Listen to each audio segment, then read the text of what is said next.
Brilliant. Are you happy with that? Perfect. What an album. What an album. It's a good thing it's so short.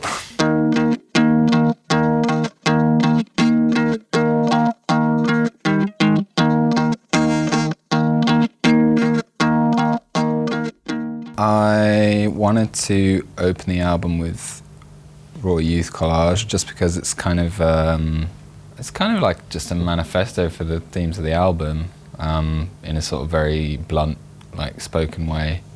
I wanted to open the album with my voice as well, just to make it clear that this album's a bit more personal. And I didn't want to go in all guns blazing. That's why it's a bit sort of gentler and maybe a bit more cinematic.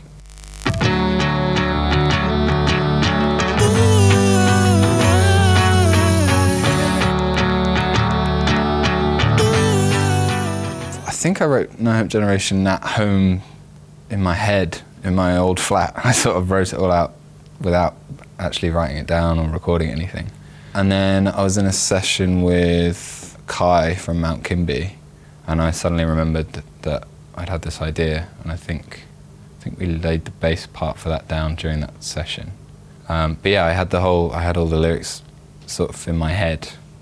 I think I must have been listening to a lot of Joy Division at the time. We shot the videos for Deal With It and No Hope Generation in Serbia, kind of combined the shoots. I think the reason we wanted to shoot there was just because we wanted to keep it within a kind of city environment, but we wanted it to have sort of a surreal feeling for my usual audience who are used to seeing the videos being in London. So Belgrade kind of has this interesting, it feels familiar, but some of the architecture is really bizarre, and we cast locally and things like that. But yeah, it was a trip being out there for like 24 hours and just kind of piling through the shoot. Remember when we used to fight?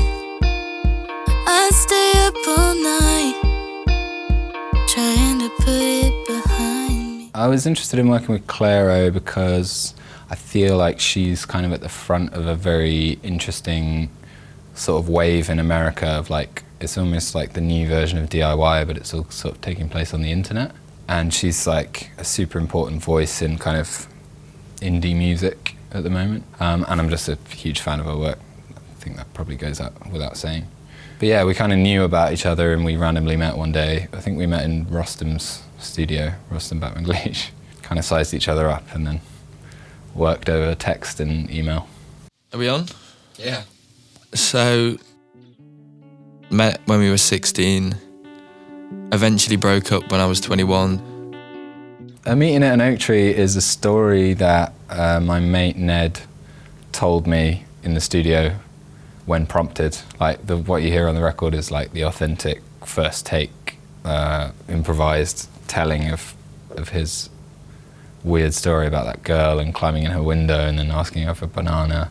Yeah, I just wanted to sort of prompt him. He's a poet and he does spoken word, and he's in an amazing band called Legs with 2 S's.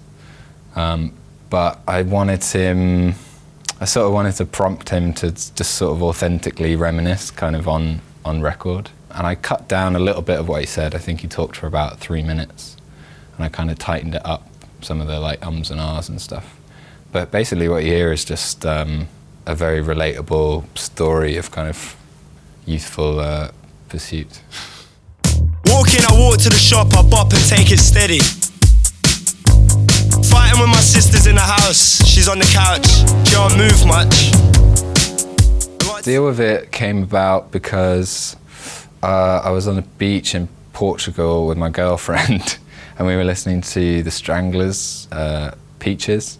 We were listening to it and she turned to me and said, oh, Slowthai should do something like this. And immediately I was like, yes, he totally should, and I should be the one to help him do it. So the next time I saw Ty, I was like explaining to him about the album and played him the Peaches tune. Yeah, I was just sort of encouraging him to improvise basically, and we sort of did this 20-minute one take of him just saying all sorts of mad shit about his childhood and his mates and sort of imagining characters, and he really got into the fiction of it.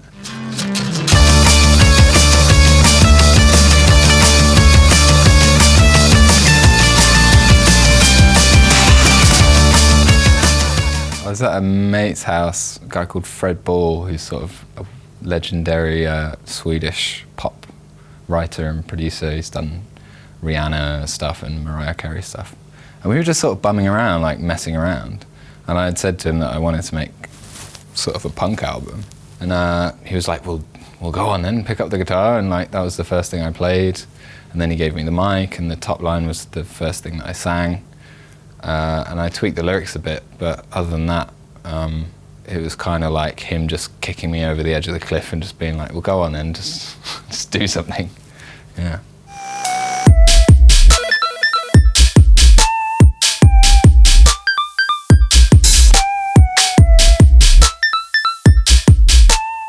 I think the story within my mind is like the album tries to explore a couple of different nostalgic influences of mine, and one of those is kind of witnessing club culture from like really far away from Guernsey. So it might come off as a bit strange that there's still electronic stuff on there, but I think it's just trying to allude to the fact that that stuff influenced me when I was younger as well. And in my mind it's just kind of a like misremembering of what that actually feels like, telling the story of like people reminiscing about club days that they weren't actually present for.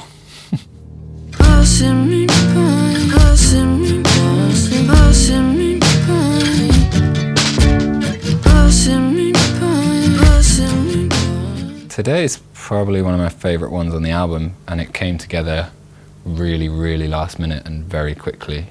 I only had Tirzah for like a few hours, I think. So we just worked very quickly and kind of used the same process as the other guests, where it was like talking about the themes of the album and then kind of improvising and then using that improvisation as a base for something and kind of building a song outwardly. But yeah, it's one of my favourite like riffs on the album. It's one of my favourite lyrical moments on the album. Yeah. I wanna live like we're dancing.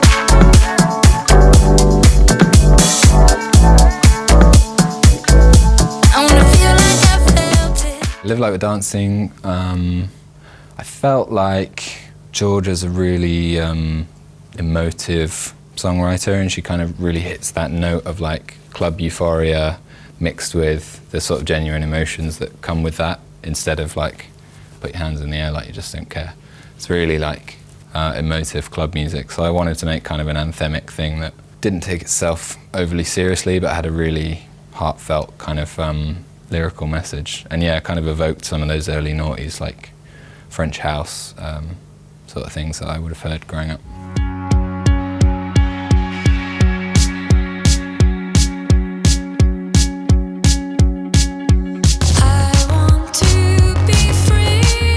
Ellie's lovely. She's hyper intelligent and very well read, and yeah, she's just a really lovely person. And we sort of met and started working quite quickly, but it happened quite naturally. And we were sort of ping-ponging lyrics around together and sort of rewriting bits, and it was really natural kind of, I'd describe it as serene maybe. It's kind of very thoughtful and a whole lot of fun. And I love that song.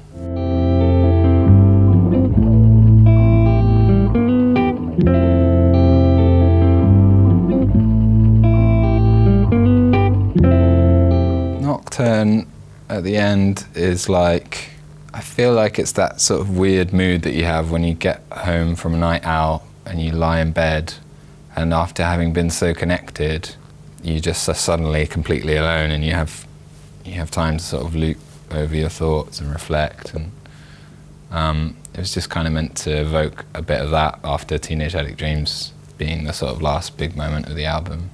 And yeah, it was just a guitar riff that I don't remember writing it. Like, it's quite mysterious in my own mind. Like, I don't remember how it came about, but I thought it'd be just a nice, like, almost like a palate cleanser at the end of the album, and it sort of could loop forever. And yeah, it captures a lot of that sort of shoegazy American football guitar riff stuff that I really like emoted to as a teenager. So it felt like the kind of perfect footnote.